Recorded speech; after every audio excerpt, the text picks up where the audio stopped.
'cause I don't wanna walk away.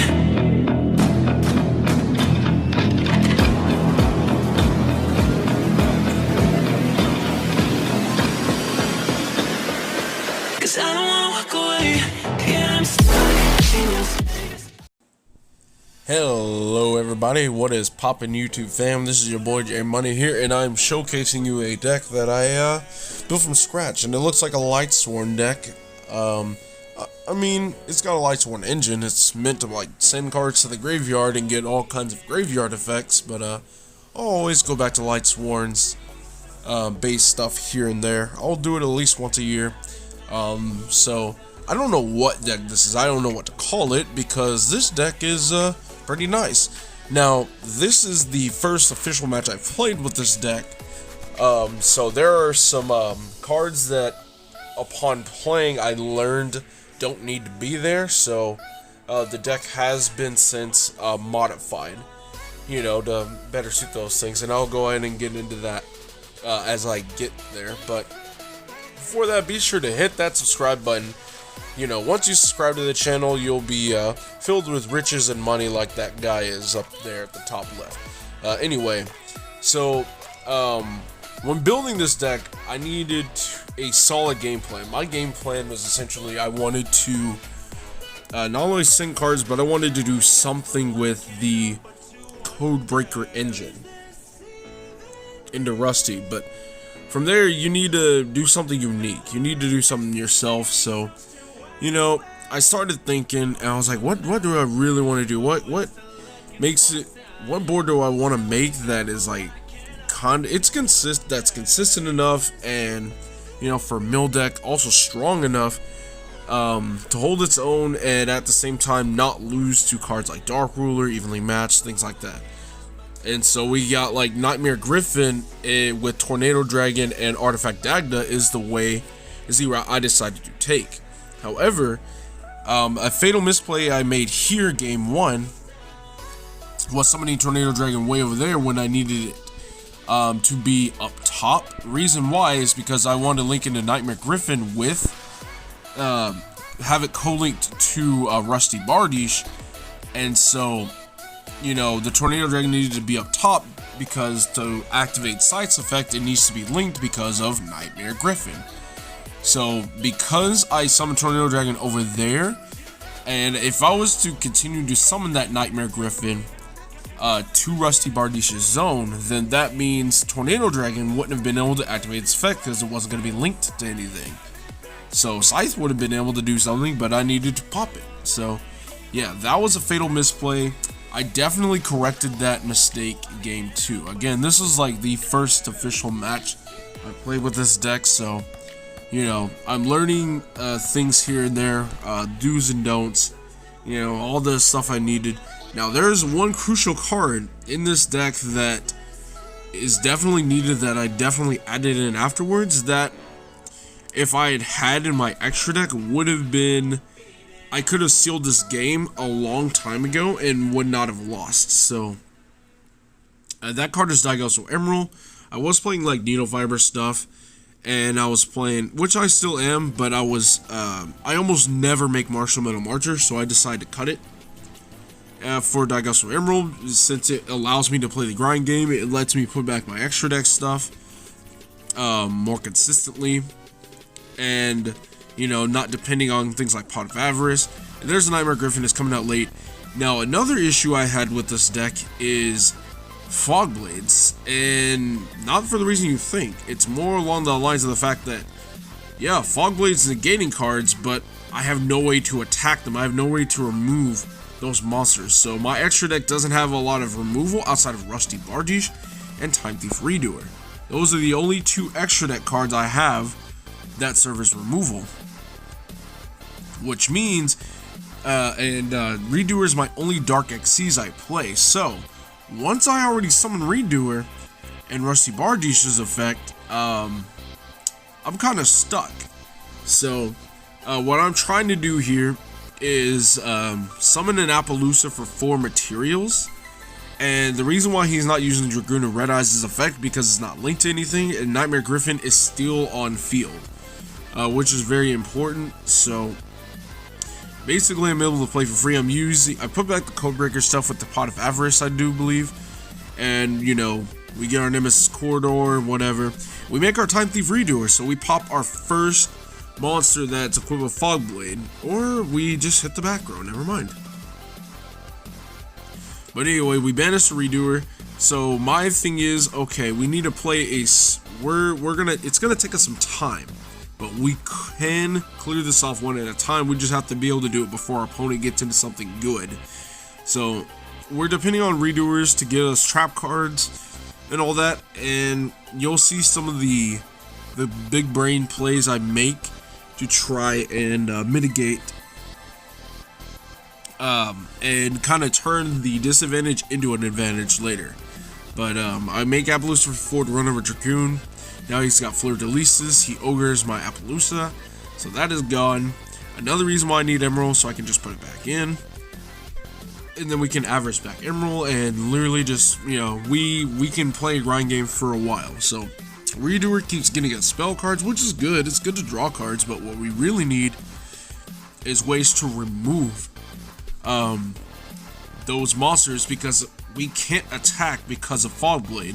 Not only can the monster that's equipped with Fogblade attack, but it also can't be attacked.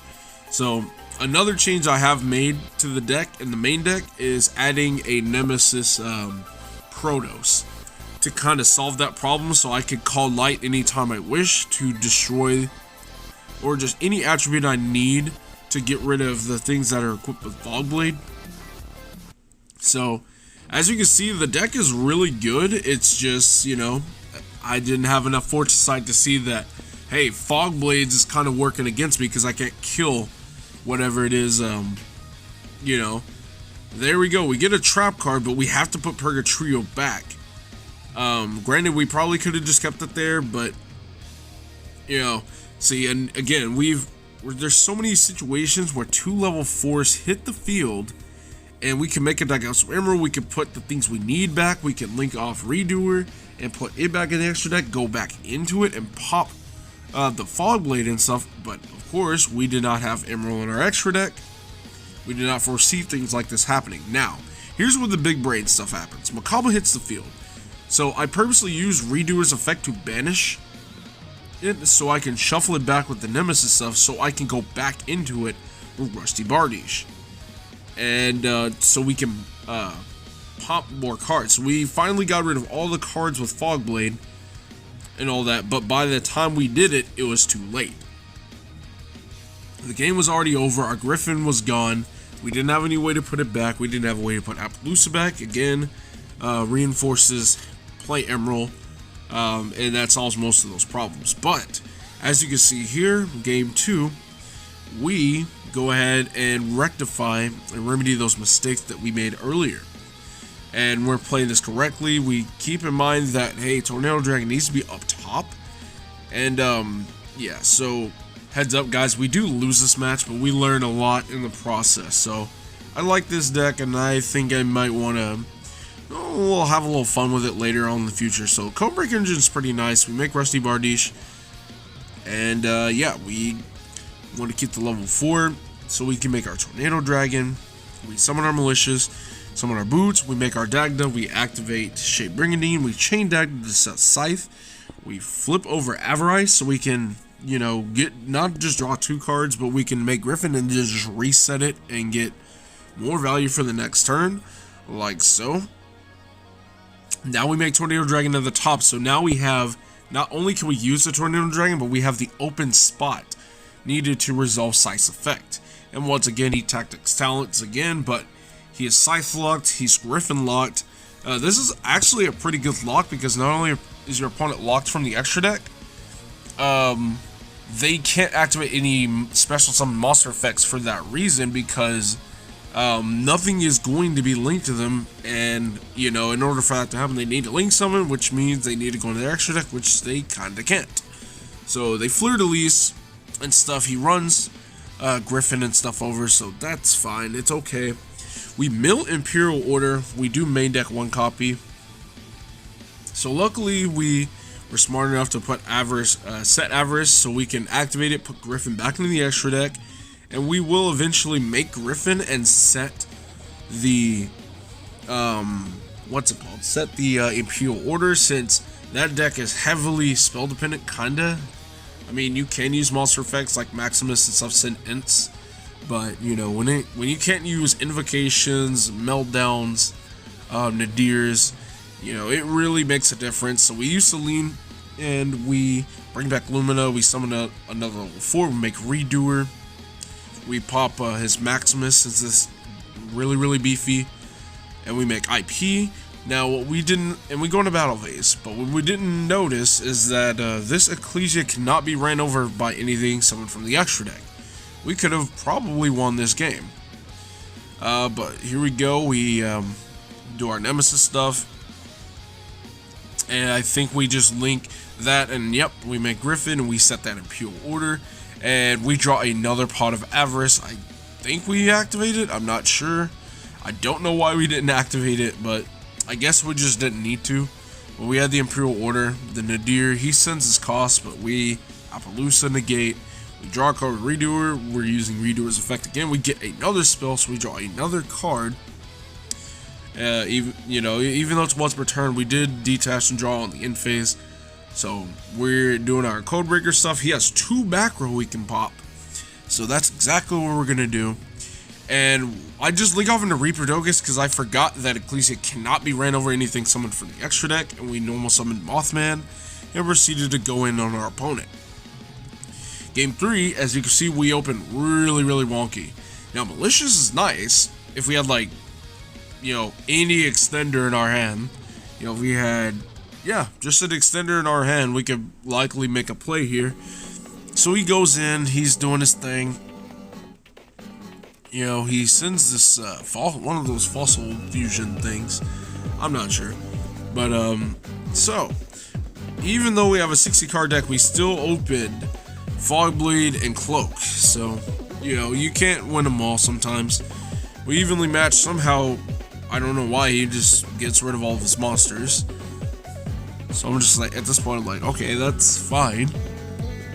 So the funny thing here is we played Performer Pop Opera for 1, and he still ashed it even though he saw Malicious hit the graveyard. Kind of find that humorous, but you know, it's whatevs. We reveal the danger, so you know, Nessie gets discarded. We hit the Jackalope, discard Minerva. We draw Plague Spreader. Minerva mills a card. And the one card that he could have ripped to basically turned this whole game around was Cosmic Cyclone on that pot. And it was very unfortunate because we really needed that pot to get us the extra cards to maybe extend our plays, go for game. But alas, it wasn't meant to be. So this is the one time we summoned Metal Marcher, and it was absolutely useless. We were trying to make like an Appaloosa or something, but you know, it is what it is. But anyway, guys, again, hit that subscribe button and all that good stuff, especially if you want to see more of this deck in particular. So with that being said, guys, thank you so much for watching. This is J Money, and I am signing out.